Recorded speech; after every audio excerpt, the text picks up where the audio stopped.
예, 대장동 사건의 항소 포기 사태를 둘러싼 후폭풍이 검찰 내부 집단의 반발로 이어지면서 결국 노만석 검찰총장 직무대행이 사의를 표명했습니다. 검찰청 폐지를 앞두고 대행의 대행 체제로 운영되게 된 검찰 조직은 초유의 리더십 공백 사태로 혼란을 피할 수 없어 보입니다. 한편 김건희 특검팀이 어제 법정에서 김 씨가 통일교 측으로부터 받은 것으로 추정되는 샤넬 가방과 그라프 목걸이를 법정에서 공개했는데요. 관련 내용들 임주혜 변호사와 함께 이야기 나눠보겠습니다. 어서 오십시오. 네, 안녕하세요. 예, 안녕하십니까. 먼저 대장동 사건 항소 포기 사태와 관련한 이야기를 나눠보도록 하겠습니다. 지금 관련한 사태가 불거진 지 닷새 만인 어제 이제 노만석 검찰총장 직무대행이 사의를 표명했습니다. 먼저 사태의 배경부터 짚어볼까요? 노만석 검찰총장 직무대행이 이 검찰의 항소 포기와 관련해서 왜 이런 결정을 하였는지에 대해서 명확한 입장을 내지 못했습니다. 그러다 보니 이 검찰 조직 내에서도 특히 이 검사들의 반발이 심했는데요. 그러니까 실무상 어떤 죄들 중에서 일부라도 무죄가 나오면은 그에 대해서 다시 항소심과 대법원의 판단을 받아보기 위해 검찰 측에서는 항소를 해왔음에도 불구하고 물론 일부 피고인에 대해서는 검찰의 구형보다 높은 형량이 나왔다고 해도 그렇지 않은 피고인들도 있었고 무죄가 나온 부분도 있었음에도 항소 포기를 하게 된 그 배경을 명확히 밝히지 못한 점, 그 점이 결국 사퇴 압박으로 이어졌고 이 사퇴라는 결단을 한 것으로 보여집니다. 자, 일각에서는 그렇기 때문에 여러 가지 지금 얘기들이 나오고 있는데 그중에 하나가 보안 수사권을 지키기 위해서 항소를 포기했던 게 아니냐 이런 분석들도 좀 나오고 있던데 일단 노 대행은 항소 포기 결정도 또 자신이 사퇴하는 것 모두 검찰을 지키기 위한 것이었다라고 했습니다. 여기엔 어떤 해석들을 좀 넣어볼 수 있을까요? 그렇죠. 사실 이 검찰 내부에서 의견을 달라고 한 부분은 명확했습니다. 그러니까 왜 항소 포기를 했는지, 그러니까 항소 포기의 기준이 무엇이었는지 이걸 묻고 있는 그렇죠. 것인데 예. 그렇다면 차라리 명확하게 좀 밝혔으면 좋았을 텐데 오히려 더 애매한 답변을 내놓았습니다. 검찰을 지키기 위한 것이었다. 네. 그리고 신중한 판단을 하라는 그런 연락을 받은 것이다. 그러니까 다들 좀 애매한 해석이 남겨지는 그런 언급만 하고 있어서 오히려 이렇게 의혹을 낳고 있는 상황으로 보여지는데요. 일단 어제 나온 그런 이야기들을 좀 종합해 보자면 현 정권과 검찰이 조금 그러니까 다른 노선을 겪고 있는 부분도 맞았다. 그리고 전 정권에서 대부분 기소한 사건들을 지금 현 정권에서 처리하려다 보니까 일부 좀 부딪히는 지점이 있었다라는 이야기는 나오고 있지만 그것이 법적으로 정해져 있는 어떤 항소에 대한 기준을 좀 어기면서까지 항소 포기할 그런 사유라고 보기는 좀 어려울 것 같고요. 그렇기 때문에 지금 노만석 전 권한대행 같은 경우 검찰을 지키기 위한 선택이었다. 특히 1년 이후 검찰이라는 조직이 이제 공소청으로 전환되게 되는데 공소청이 가질 수 있는 그런 권한들을 조율하고 이런 부분들을 협상하는 과정에서 최선의 선택이었다. 이 자체가 좀 정치적으로 해석될 수 있는 발언을 또 내놓았습니다. 정확한 그 내심의 의사는 파악하기 좀 어렵겠지만 그럼에도 불구하고 어떤 항소 포기에 대한 명확한 사유를 밝힌 것은 아니라는 점에서 그리고 오히려 정치적인 해석이 가능한 그런 여지를 남겨놨다는 점에서 당분간 좀 계속해서 시끄럽지 않을까 생각이 됩니다. 말씀해 주신 것처럼 노 대행이 어제 취재진에게 여러 입장을 밝히긴 했습니다만 어쨌든 대검 대변인실에서 공지를 통해서 퇴임식 때 공식적인 입장에 대해서는 좀 이야기를 하겠다라고 하지 않았겠습니까? 지금 내부에서 계속 혼란이 오가는 와중에 이 자리에서 좀 어떠한 입장이 나온 이후에 그렇다면 이런 부분들이 좀 수습이 될 수 있을 거라고 보십니까? 어떻게 흘러갈까요? 그렇죠. 일단 퇴임식은 진행할 예정이라고 이야기가 나오고 있고요. 그 퇴임사에서 아마 이번에 항소 포기와 관련된 소회 그리고 내막을 어느 정도는 이야기하지 않을까 생각이 됩니다.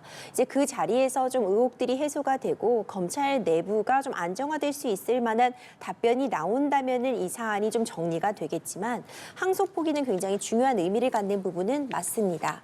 이제 항소가 한번 포기가 되면 다시 되돌릴 방법이 없습니다. 항소 포기를 다시 항소하는 절차는 없기 때문에 이제는 피고인들만 항소를 한 상황으로 2심과 대법원까지 판단을 받게 되는 이 상황을 고려한다면 이 퇴임식에서 이 검찰 내부의 조직의 어떤 이런 혼란과 분할을 좀 막을 만한 충분히 납득할 만한 설명이 나오지 않으면 계속해서 혼란이 될 수밖에 없고요. 지금 우려스러운 지점은 결국 검찰총장의 대행의 대행으로까지 간 그 사태 때문에 검찰 내부적으로도 굉장히 혼란함이 가중되고 있습니다.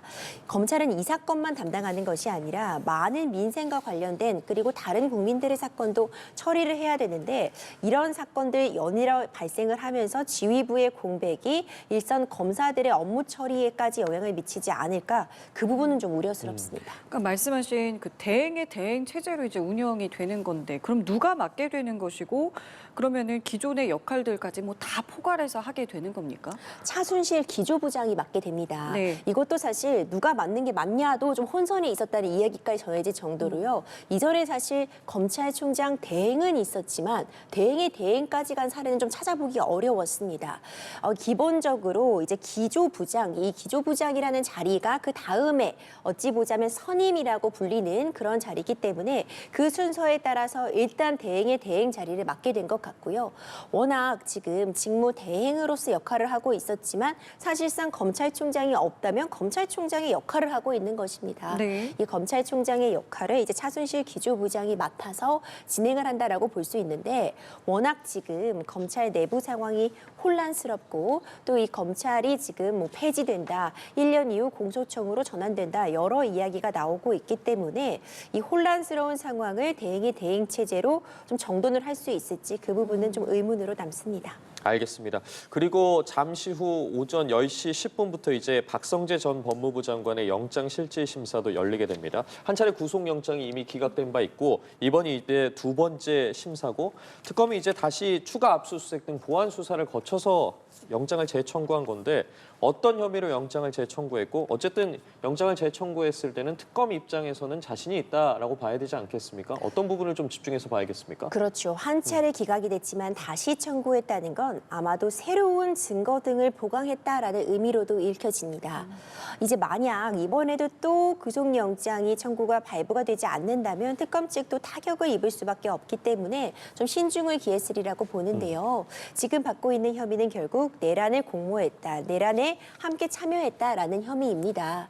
그 과정에서 과연 이 12.3 비상계엄 선포 과정에서 박성재 전 법무부 장관이 어느 정도 이걸 사전에 인지하고 그리고 그 과정에 있어서 이 합수본의 검사 파견을 지시했다는 그런 구체적인 행위 그리고 그 이후의 파장에 대해서 어느 정도 인지하고 있었는지 그 부분을 특검 측이 입증하는 것이 가장 중요한 쟁점이 되리라고 보고 일단 추가적으로 어떤 증거를 확보했느냐 특검 측이 이 혐의를 입증하기 위해 논거를 얼마나 보강했느냐에 따라 결론은 달라질 수 있으리라고 봅니다.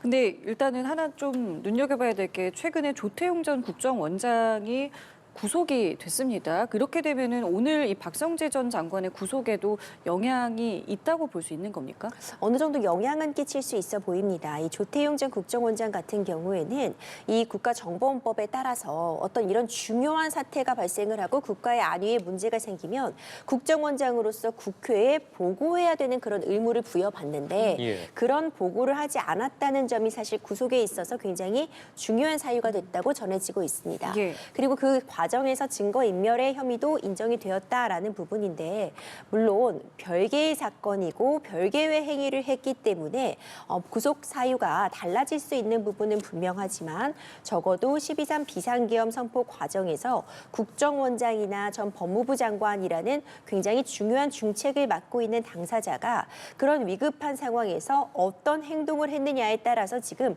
판단이 달라지고 있습니다. 그런 부분, 특히 한덕수 총리가 구속이 되지 않은 부분은 어떤 행위를 하지 않은 것, 적극적으로 막지 않은 것은 좀 달리 볼 측면이 있다라는 그런 판단이 있었는데 예. 이번에도 구체적인 행위가 있습니다. 보고하지 않은 것은 어떤 행동을 하지 않은 것, 가만히 있는 것이 아니라 의무가 있음에도 하지 않은 것이기 때문에 법적으로 보자면 이건 자귀, 행위라고 볼 수 있고요.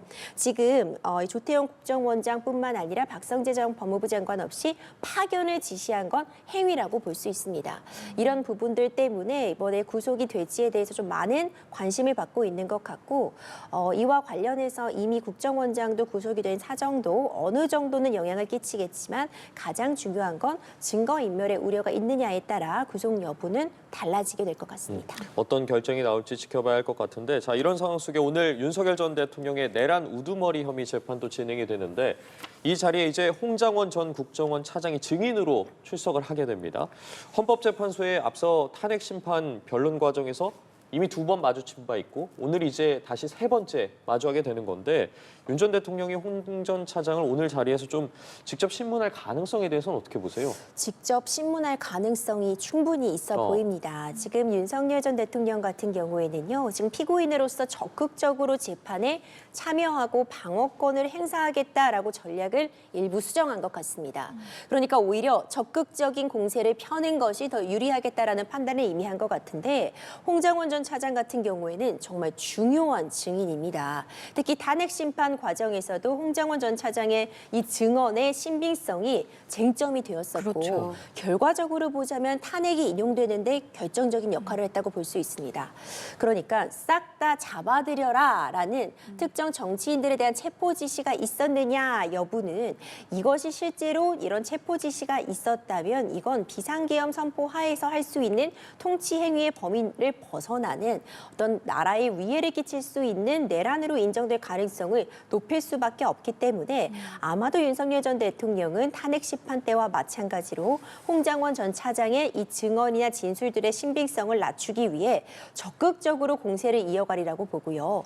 어떤 통화 내용을 나눴는지 결국 두 당사자가 지금 직접 만나는 그런 자리이기 때문에 예. 나는 그런 취지로 이야기한 것이 아니다라는 이야기도 하면서 윤석열 전 대통령이 적극적으로 질문을 던질 가능성은 있어 보입니다. 알겠습니다. 자, 그리고 오늘 황교안 전 법무부 장관의 구속영장 심사도 있습니다.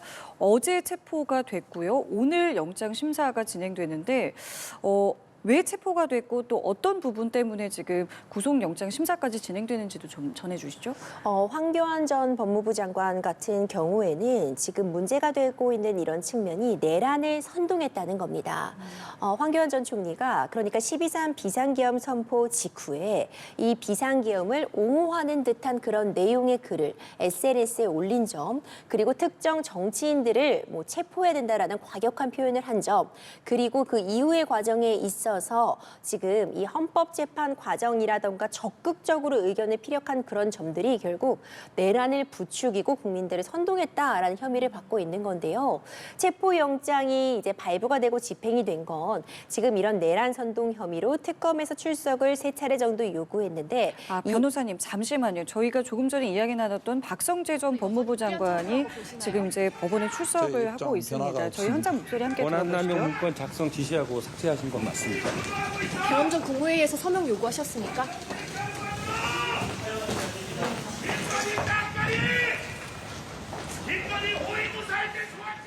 예, 박성재 전 법무부 장관이 들어가는 모습을 봤고요.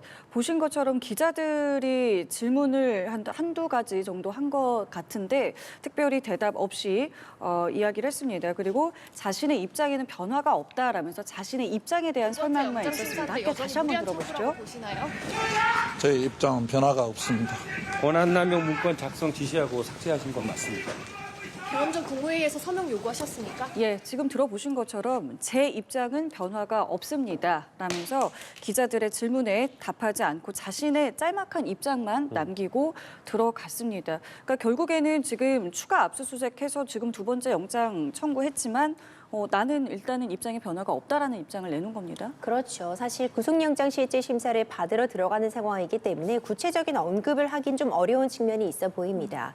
결국 입장의 변화가 없다는 건 이전에 했었던 그런 주장을 동일하게 유지할 것이다라는 그런 측면으로 읽히고 그렇다면은 비상계엄의 동조, 내란에 같이 공모했다, 동조했다는 혐의에 대해서는 전체 부인하는 취지다 이렇게 읽혀집니다.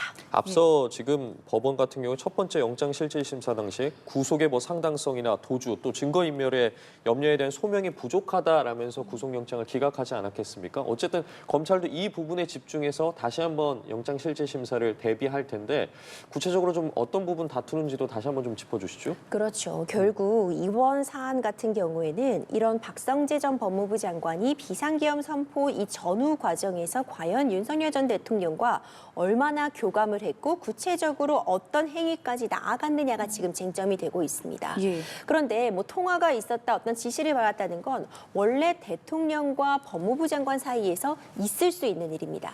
다만 그 내용에 대해서 지금 엇갈리고 있고 특검 측에서는 박성재 전 법무부 장관 역시도 비상계엄을 인지하고 있었고 그 과정에 있어서 특수본의 합수본 비상계엄 합수본 검사를 파견을 지시한다거나 아니면 선관위의 병력을 파견하는 부분 같은 부분에 충분히 인지하고 있었다라고 주장을 하고 있고 박성재 법무부 장관은 비상계엄 하에서 충분히 할 수 있는 행동 정도에 불과했다라고 맞서고 있기 때문에 예. 과연 특검 측에서 이전과 달리 박성재 전 법무부 장관의 행위를 달리 평가할 만한 다른 사람의 진술이라던가 구체적인 물증이라던가 어떤 통화나 문자 내용 등을 확보했는지가 좀 쟁점이 될 수 있을 것 같고 증거인멸의 우려 같은 경우는 박성재 전 법무부 장관이 지금 다른 증인이라던가 피고인들과 입을 맞춘 정황들이 있는지 그런 부분들에 따라 달라질 수 있기 때문에 이런 부분은 오늘 판단을 좀 더 기다려볼 측면이 있어 보입니다. 예, 알겠습니다. 관련한 구속 관련 소식은 오늘 밤 늦게 혹은 내일 새벽에 나올 테니까 한번 지켜보도록 하겠고요.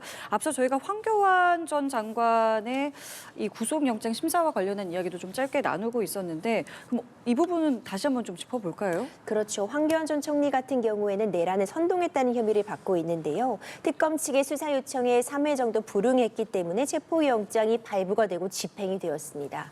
그런데 어제 있었던 그 집행 과정도 상당히 혼란스러웠습니다. 지지자들이 황교안 전 총리 집 앞으로 또 집결을 하면서 좀 위험해 보이는 많은 사람들이 좁은 복도에 모여 있는 그런 모습도 확인이 되었고 결국 집행은 되었고 체포가 되었는데 굉장히 빠른 시간 안에 구속영장까지 청구가 되고 네네. 곧바로 이제 구속영장 실질심사 앞두고 있습니다. 아마도 특검 측에서는 이 SNS 글을 올린 부분, 특히 다른 사람들도 이 비상계엄과 관련한 의견, 특히 이 중 일부는 과격한 의견도 포력하긴 했겠지만 황교안 전 총리는 전직 총리이기도 하거니와 법무부 장관도 지낸 이 비상계엄을 선포할 수 있는 요건 등에 대해서 잘 알고 있는 그런 당사자임에도 불구하고 이런 부분을 옹호한 것 자체가 내란을 가담한 것이고 이 내란을 부추긴 것이다라는 그런 혐의점을 보고 있는 것 같고요. 다만 이것이 비상계엄 옹호죄가 아니라 지금 내란을 선동했다라는 그런 혐의를 받고 있는 만큼 사전에 황교안 전 총리가 이 비상계엄 선포 과정을 인지했는지 그 과정에서 어떤 폭력 행위로 나아가거나 시민들에게 건강이나 이 안전에 위해를 줄 수 있는 행동들을 모의한 그런 증거가 있는지 아마도 황교안 전 총리 자택에 대한 압수수색도 어제 단행이 됐는데 그런 부분들의 증거까지도 특검이 확보했는지 여부에 따라 구속 여부는 달라지지 않을까 싶고 그런 혐의점들이 입증되었는지가 이 구속영장 실질 심사에서도 쟁점이 되리라고 봅니다. 알겠습니다. 이어서 이번에는 김건희 특검 상황을 좀 살펴보도록 하겠습니다. 어제 김건희 씨가 통일교 측으로부터 받은 것으로 추정되는 샤넬 가방과 그라프 목걸이가 이제 법정에서 공개가 됐습니다. 재판부가 직접 흰색 장갑을 끼고 이제 물품을 검증했고 휴대전화를 꺼내서 가방의 사진 등을 찍었습니다. 이렇게 재판 중에 실제 검증을 하기도 하는 겁니까? 그렇죠. 장갑을 끼고 직접 물품을 검증했다고 하는데 왜냐하면 굉장히 중요한 물적 증거임에도 불구하고 특검 측의 이야기와 김건희 여사 측의 이야기가 다르기 때문에 어느 쪽 말이 더 믿을 만한지 그 신빙성이 높은지를 위해서 좀 보는 것 같습니다.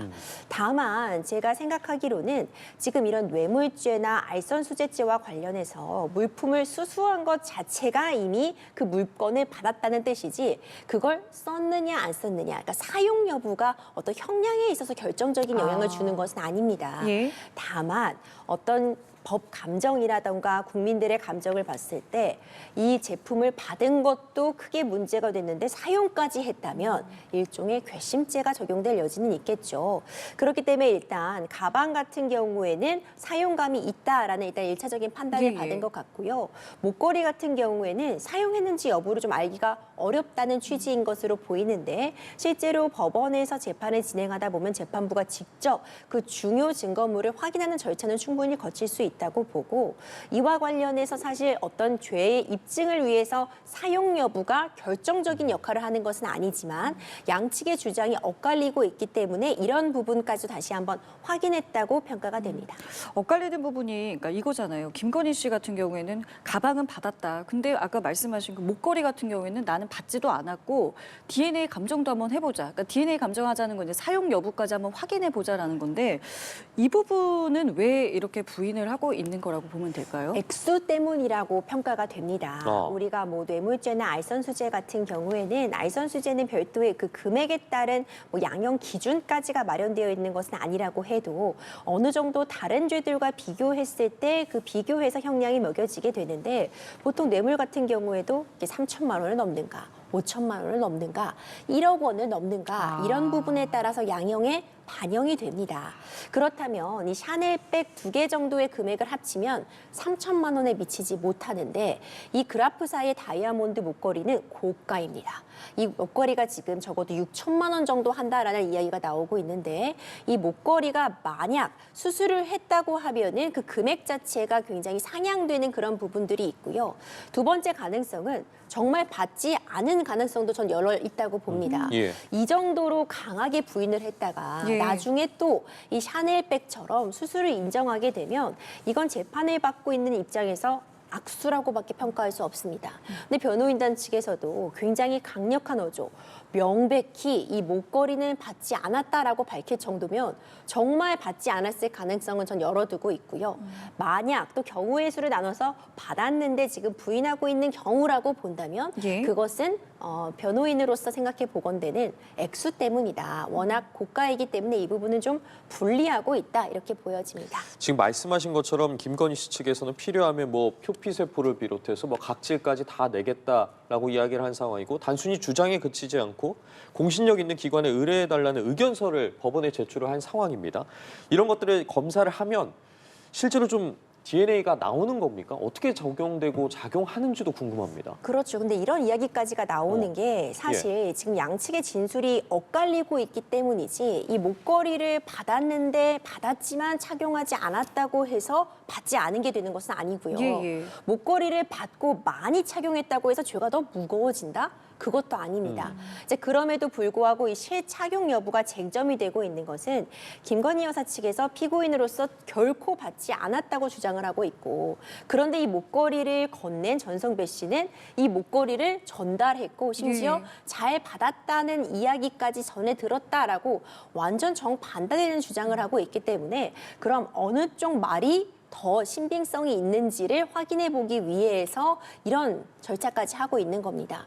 그런데 좀 생각해 보자면 그 목걸이가 어쨌든 건네졌었다가 돌아온 것이라고 해도 이 돌아온 이후에 그 목걸이가 다른 사람이 한두 번 착용해 봤을 수도 있고 아니면 그 목걸이를 여러 사람이 만져봤을 수도 있고 그 여러 경우의 수를 고려하자면 이미 이제 증거물이 오염됐다라고도 평가할 수 있을 것 같습니다. 그렇기 때문에 어떤 DNA 감정을 했을 때 김건희 씨 측에 어떤 DNA가 검출되지 않는다고 해서 정말 한 번도 착용하지 않았다고 볼 것인가, 전달되지 않았다고 볼 것인가, 재판부는 그렇게 볼 것 같지는 않고요. 다만 이렇게까지 굉장히 강력하게 착용을 한 적이 없기 때문에 이거는 받은 적도 없고 이 그라프사 목걸이만은 절대 아니다라고 하는 건 그만큼 이 부분은 범죄 혐의를 벗어날 수 있다고 좀 자신하고 있는 김건희 씨 측의 그런 변호인의 입장이라고도 저는 읽히고 있습니다. 그러면은 지금 한쪽에서는 목걸이도 줬고 준 것에 관한 어떤 문자 메시지도 있다 이렇게 얘기하고 한쪽은 받은 적도 없고 착용한 적도 없다 이렇게 얘기를 하고 있잖아요. 보통 이런 경우에는 어떻게 이 부분을 좀 확인을 하게 되는 겁니까? 이 샤넬백 수수를 인정하게 된 과정을 보더라도요. 일단 샤넬백을 이 김건희 여사의 행정관이 교환한 부분까지도 확인이 되었고, 그리고 샤넬백 매장들이 김건희 여사와 통화하는 것 같았다는 진술도 있었고, 사실상 이 수수를 인정할 수밖에 없었던 그런 정황 증거들이 등장했습니다. 이 목걸이 같은 경우에도 양측이 한쪽은 줬다고 하고 한쪽은 받지 않았다고 하고 있을 때 재판부는 다른 진술들을 종합할 수밖에 없습니다. 만약 이 목걸이를 받았다는 이야기를 전해들은 사람은 있는지, 그 전달하는 과정을 뭐 보거나 전해들은 바가 있는 사람이 있는지, 실제로 잘 받았다는 이야기를 뭐 통화로 남아있다거나 문자라도 남아있는지, 이런 부분들을 특검 측에서는 제출을 해야 할 것이고, 재판부는 이런 상황들을 종합적으로 고려해서 결국 어느 쪽 말, 주었다는 쪽의 말이 맞는 건지 정말 안 받았다는 쪽의 말이 맞는 건지를 보게 되고요. 이런 부분의 입증 책임은 최종적으로 결국은 일단 특검 측이 받았다는 사실을 입증해야 되는 위치에 있기 때문에 특검 측이 이런 부분을 입증해낼 수 있는지가 중요할 것 같습니다. 그리고 어제 재판에서 김건희 씨에 대한 보석 신문도 있었습니다. 김건희 씨 측에서는 건강상의 이유로 석방을 요청했고 뭐 전자장치 부착 등 모든 조건을 다 수용하겠다라고 했는데 어쨌든 특검 입장에서는 지금 증거인멸 우려가 크다라고 맞섰 상황인데 앞서 저희가 이야기 나눈 것처럼 지금 목걸이에 대한 공방도 심화하고 있는 상황에서 법원에서 좀 보석을 인용할 가능성에 대해서는 어느 정도라고 봐야 될까요? 보통 보석이 인정될 때 이제 1심에서 할 수 있는 구속기한 6개월 만료를 앞두고 있는데 1심이 아직도 한창 진행 중이라면 그냥 석방하기보다는 보석을 통해 조건을 붙여서 석방하는 경우는 있습니다. 내지는 정말 건강상의 문제가 있거나 증거인멸의 우려가 없어야 구속이 됐던 상황과 전혀 다른 지금 상황이 펼쳐져야지 보석이 인용될 텐데 지금 김건희 여사 측이 건강이 좋지 않은 부분은 좀 육안으로 보더라도 건강에 좀 문제가 있구나 하는 확인이 되지만 그게 구속 상태를 이어가지 못할 정도인지는 제출한 의사 소견서 같은 부분에 따라 평가가 달라지리라고 보고요. 그리고 지금 샤넬백의 수술을 인정한 부분을 놓고 김건희 여사 측에서는 이것이 이제 증거인멸의 우려가 없다는 뜻이다. 재판에 성실히 임하고 있다라고 하겠지만 특검 측은 이를 역으로 이용을 해서 봐라. 증거를 인멸하고 있다, 말이 바뀌고 있다라고 주장을 할 거기 때문에 어떤 상황이 변경했다고 보긴 좀 어려울 것 같습니다. 그렇기 때문에 현 시점에서 다른 어떤 결정적인 뭐 건강상의 문제라던가 새로운 증거를 제시한 것이 아닌 한 상황이 바뀌었다고 보기는 어렵기 때문에 보석 인용 가능성은 다소 낮지 않나 그런 평가가 나오고 있습니다. 예, 알겠습니다. 오늘 말씀도 여기까지 함께하겠습니다. 지금까지 임주회 변호사와 함께했습니다. 말씀 감사합니다. 고맙습니다.